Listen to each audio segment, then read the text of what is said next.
Dexter's Laboratory is an undisputed pillar of Cartoon Network. A comedy about boy genius Dexter, whose pursuit of scientific discovery in his home's secret laboratory is frequently interrupted by his sister's persistent pestering, the series was, and remains, a beloved classic, having run for 52 episodes from 1996 through 1998, concluding with a TV movie, and later being revitalized for an additional 26 episodes from 2001 to 2003. The show has been rightfully praised for its memorable characters and kid-friendly sci-fi themed misadventures, and deservedly earned over a dozen individual award nominations during its existence. Inadvertently omitted from its legacy of greatness, however, are its two companion segments that ran in addition to the main stories, Dial M for Monkey and The Justice Friends. Both shorts were parodies of superheroes, with Monkey being a satirization of the traditional battles between good and evil, and The Justice Friends following the lives of three superhero roommates in their downtime when not fighting crime. Aside from the occasional crossover with Dexter, the shows primarily focused on their own standalone stories, poking fun at the cliches and tropes prevalent in comics, while leaving their own unique marks in the superhero genres. Dexter's Laboratory will go down as one of the greats, but let's not forget the other pieces that contributed to its legendary status. It's time we get reacquainted with Earth's unlikeliest heroes and look back at Dial M for Monkey and The Justice Friends.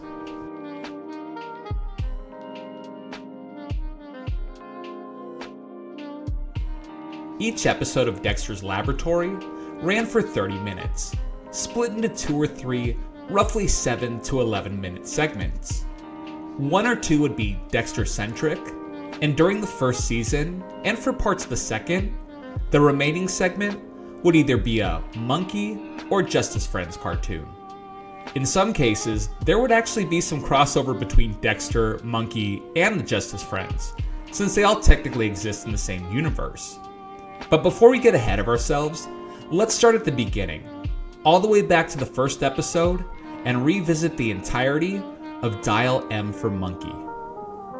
The best way to describe what the show is about is through its introduction, which begins with a voiceover from Dexter in his lab saying, "After countless experiments, all testing proves negative. No enhanced abilities, no physical mutations, no nothing. It seems he shall never become anything more than a mere monkey." During this, we see Dexter performing tests on his lab monkey, aptly named Monkey, before frustratedly walking away. For as much as the quality in the show's animation changed, this introduction was always exceptional looking, one of the best looking pieces of production. With Dexter gone, a woman calls out to him through telepathy, "Monkey, this is Agent Honeydew, help us." Before Monkey transforms into his black superhero costume, complete with a giant gold capital M on his forehead and matching gold belt buckle, with gold gloves and fitted boots and a capper for his tail, before flying into space, finishing with the show title appearing, all to the tune of energetic and extremely catchy Latin dance music. The introduction is a perfect parody of the ludicrous origin stories we're willing to accept with minimal argument.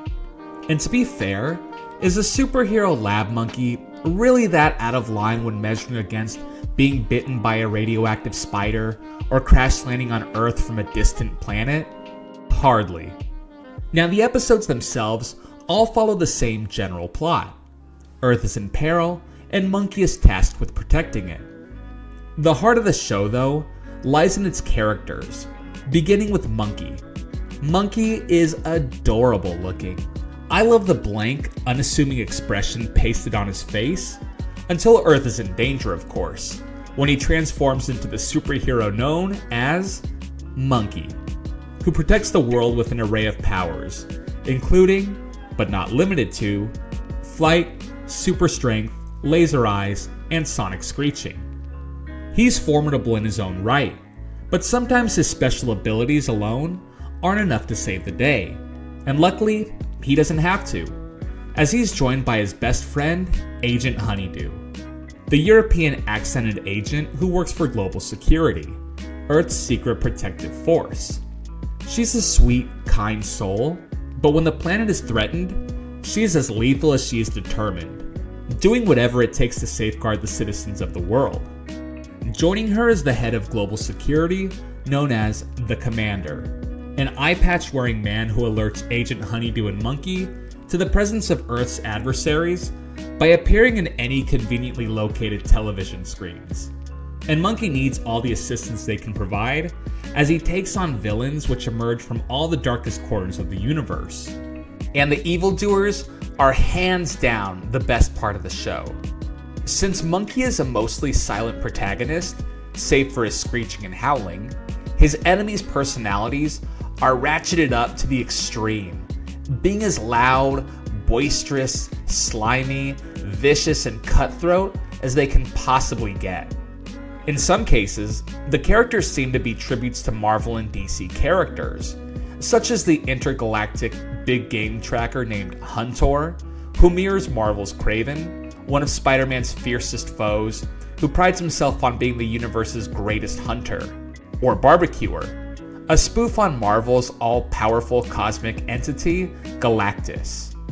Other times, they're fully original, like Magnanimous, a molten lava monster who lives underground and begins destroying the city because the people of Earth are too noisy and keep him from getting a good night's sleep.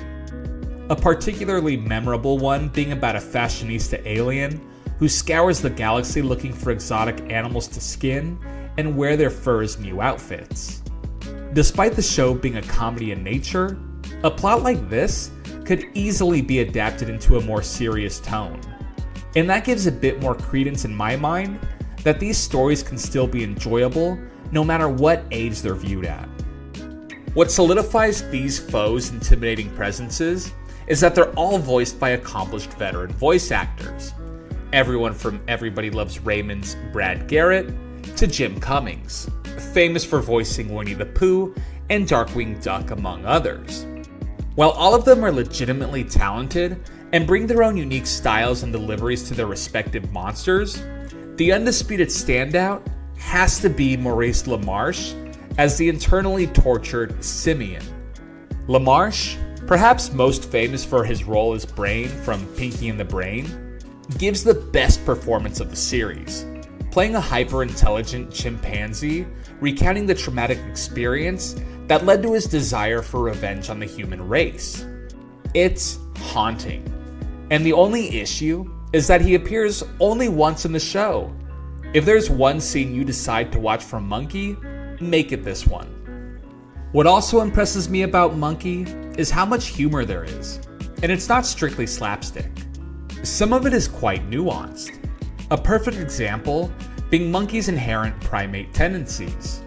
Of course, there's chest beating and ground slapping, but the way he ducks his head behind an object with his eyes leering at whatever is scaring him, or when Simeon shakes his fist while talking to Monkey and Monkey mimics the fist's behavior, it's a nice attention to detail that shows no matter how advanced Monkey is, he still is what he is.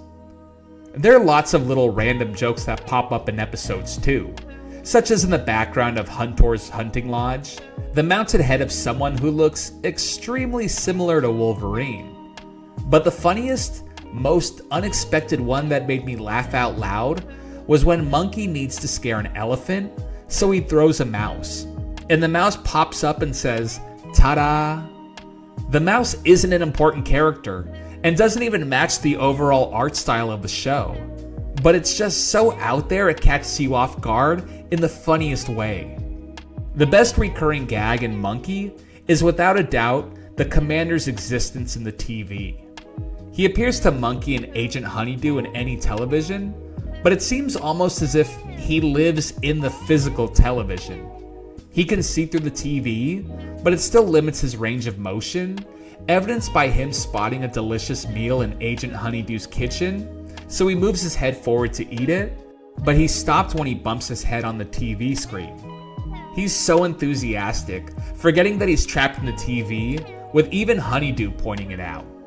The best application of this joke has to be when the commander appears from the shoulders up in a single TV on a wall of TVs. But when he begins pacing to the left, his entire body fills up the screens. It's quick, but so funny in a logical sense. It's a perfect joke that makes you keep your eyes peeled for it in every other episode. The peak example of the culmination of Monkey's comedy is within the episode Barbecuer, where the Silver Spooner crashes Monkey's birthday party, stealing all the condiments for his master, Barbecuer, an unbelievably creative and impressively accurate looking rendition of Marvel's Galactus. And if you're aware of the in-comic relationship the Silver Surfer and Galactus share, with Silver Surfer all but enslaved by Galactus into eternal servitude, then you'll have an added appreciation for how it's made fun of with Silver Spooner and Barbecuer. This version of Galactus is similar to his Marvel counterpart in that he is an eater of worlds, but Barbecuer approaches it from a more culinary angle, having a giant-sized barbecue grill floating in space as he dons a chef's hat and oven mitts. The way the writers make him literally a devourer of galaxies is genius, having him place planets on a skewer like a shish kebab, and defeating some of Earth's heroes using a bug zapper like any outdoor dad camper would. He makes an already great episode unforgettable. The episode isn't without some controversy though, as it has subsequently been banned due to Marvel threatening to take legal action, claiming copyright infringement regarding the Silver Spooner character. So while it is viewable, don't expect to see it replayed on television, as it's been replaced with the episode Dexter's Lab, A Story. There's also a heavy implication that Crunk becomes inebriated off of adult beverages, which is actually super funny to see his progression throughout the episode, starting with him taking one drink to at the end of the night having to be driven home. This episode is absolutely a highlight and really is fantastic if you can watch it. All the episodes are bona fide Dexter's Lab classics, but if I had to select a favorite, I would go with Season 1, Episode 2's Wrestler, about a wrestler from outer space who comes to Earth looking to fight the planet's mightiest heroes, and if no one can beat him, he'll destroy the world. And no guest star more embodies the role they play than Macho Man Randy Savage. He's nefarious, but only in the pursuit of an honest challenge. And the way he mocks his opponents as he pins them in the ring, his showmanship is just as it was in reality. Now, Monkey is undoubtedly a fun watch, but there are a few minor things that I won't say are wrong with the show, but that I always felt weird about. I understand they had an extremely limited amount of time for the Monkey cartoon, and the one thing that always seemed to get shortchanged because of this were the action sequences. There are punches and kicks and bites, but we never get to see consistent, substantial fight scenes, which due to runtime constraints is unsurprising. What I still find uncomfortable, no matter how many times I see it, is the relationship between Monkey and Agent Honeydew. They're best friends, there's no denying that. But there are also several allusions that they may be more than just friends. The way she looks at him as they float through the tunnel of love, flying a heart-shaped kite, the way she picks bugs off his back after she gets out of the shower still in her towel. As a kid, I always found their connection creepy. And I have to be honest, rewatching it now, I still think it's off-putting. I get the joke that they're together and it's absurd for this monkey and human to be dating. Even then, I still can't get through it without grimacing. This brings me to my overall opinion on Dial M for Monkey. Full disclosure, as a kid, I could not stand this show. I thought the lack of action made it boring. I didn't think the villains were funny. Monkey himself creeped me out being so animalistic, and his courtship with Agent Honeydew was a borderline crime against nature. So I was curious as to how I would respond to it all these years later. And in short, I am so glad I made the choice to rewatch it. Dial M for Monkey is a love letter in the form of a send-up to traditional superhero stories. It's said that imitation is the highest form of flattery, and if that's the case, then satire must be the next closest thing. Because this show is written in a way that pays the ultimate respect to comic books of yore, while still maintaining its own brand of cheekiness. I'm happy to say it's only aged more positively in my eyes with the passage of time. And if you want to be delighted by the high-flying, heroic, banana-eating antics of Monkey, all you have to do is dial M.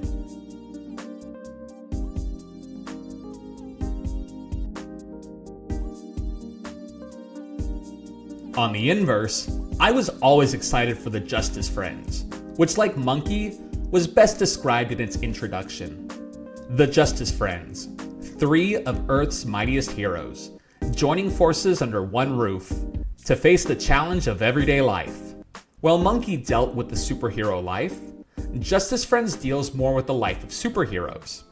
In the introduction, our protagonists are in their apartment and their ceiling light goes out, so they snap into action, ensuing in a slapstick-laden scene of them trying to replace the bulb, injuring each other in the process, but still managing to smile by the end of it.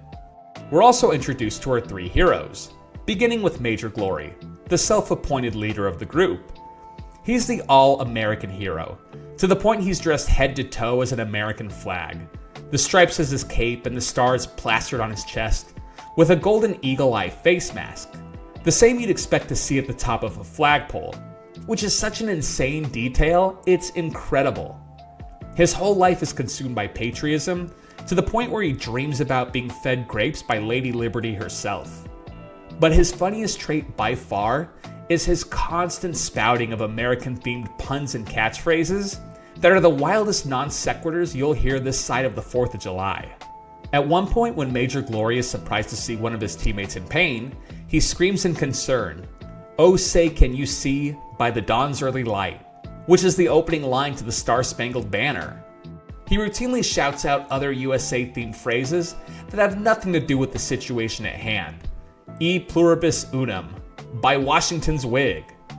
His best line by far is when he's battling Wrestler, the galaxy-traveling alien wrestler who appears on Earth, and Major Glory says to him, "You dare step into America without a green card?" It's my undisputed favorite line from all of the Justice Friends episodes. The word alien, referring to his status as not from the planet, but also not from the country, and the implication of him not having a green card, making him an illegal alien, so legally not being able to enter US soil. It's a fleeting, simply worded joke, but so layered. It's a brilliant showcase of word economy mixed with supreme intelligence.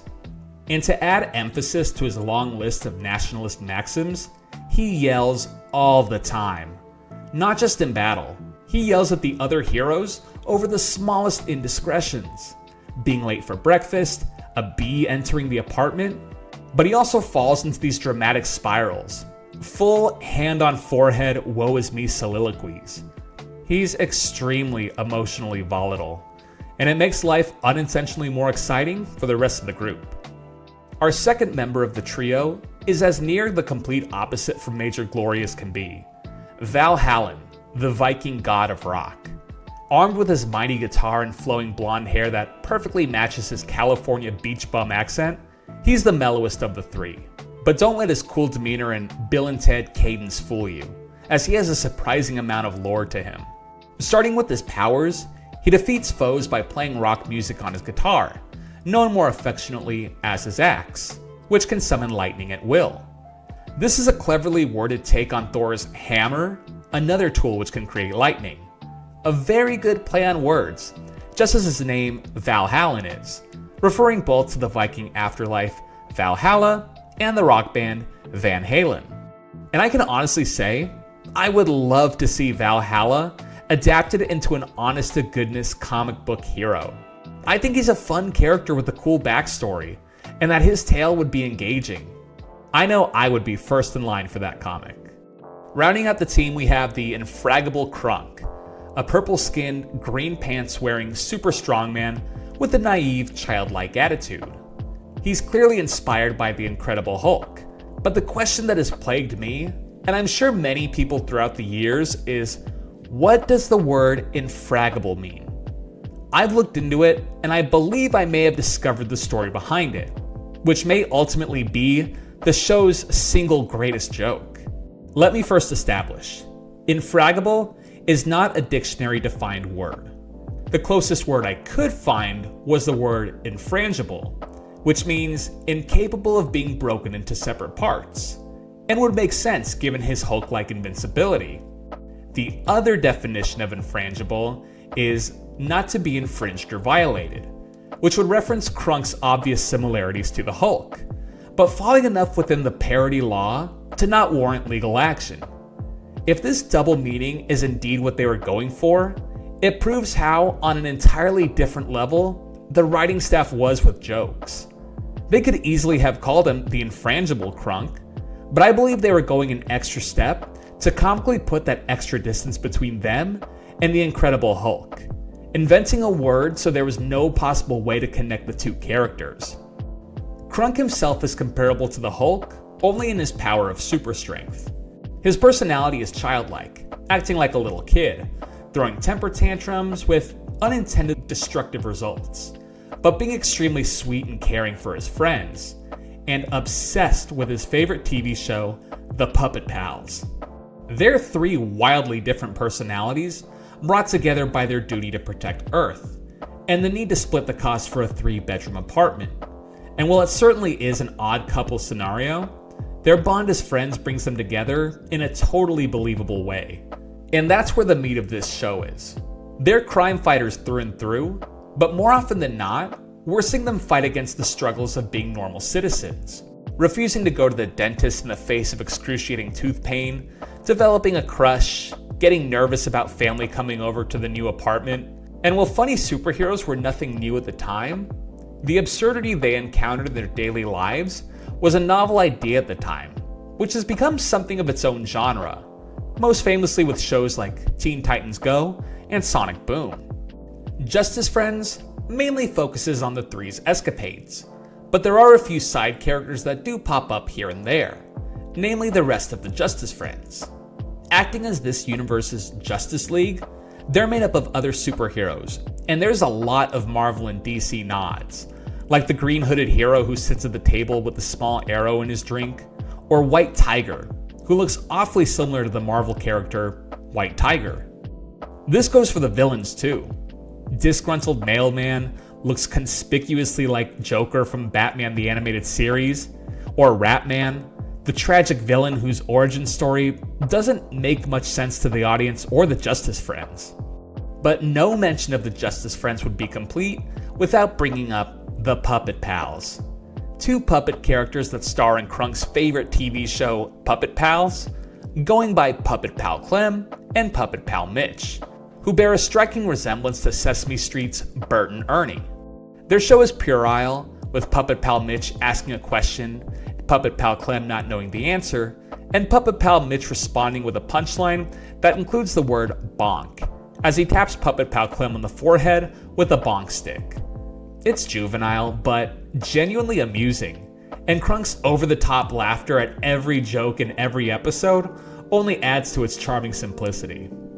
This is also the basis for my favorite episode of Justice Friends, Things That Go Bonk in the Night, where Krunk watches a Puppet Pals marathon for so long, he ends up in the show with some bizarre results.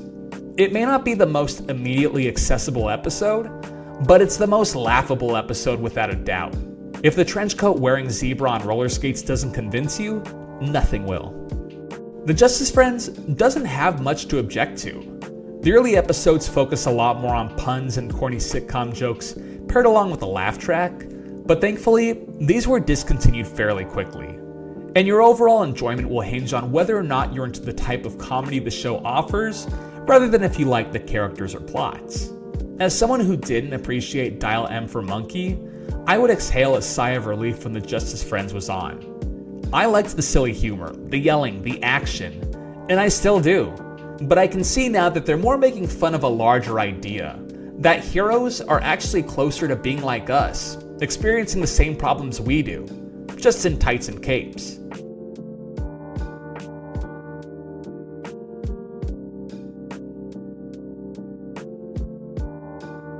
One of the most fun aspects these two shows share is existing in the same universe as Dexter's Laboratory, and there are several interactions between the three.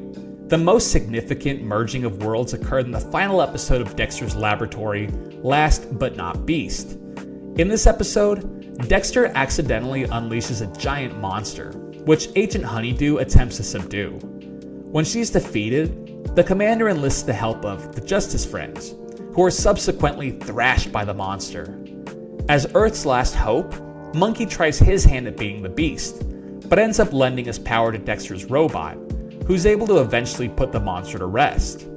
Dexter ends up discovering Monkey's secret identity, but forgets it immediately after when Monkey zaps him with a memory erasing device, bringing all three franchises to a satisfying conclusion.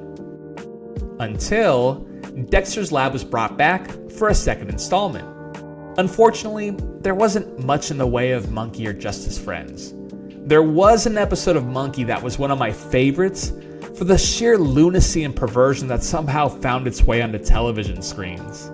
But the last time we would see these characters would be in Dexter's Wacky Races, which had Monkey, Agent Honeydew, Major Glory, Val Hallen, and Crunk competing in a Wacky Races style event that gave them a final send-off to those who remembered them in their heyday.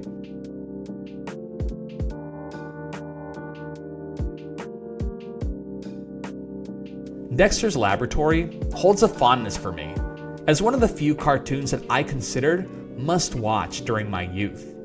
But Monkey and Justice Friends were essentially other shows I had to get through to get to the real gold. How my perspective has changed all these years later. Watching these shows made me realize how complete of a show Dexter was. Not burdened by these two in the slightest, but elevated by giving different kinds of comedy with drastically different characters and comedic tones.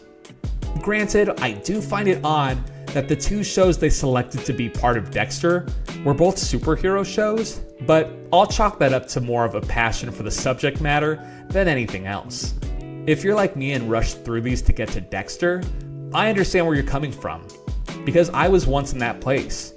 But now, I describe Monkey and the Justice Friends much like Justice fruit pies. Delicious treats you'd have to be crazy to hate.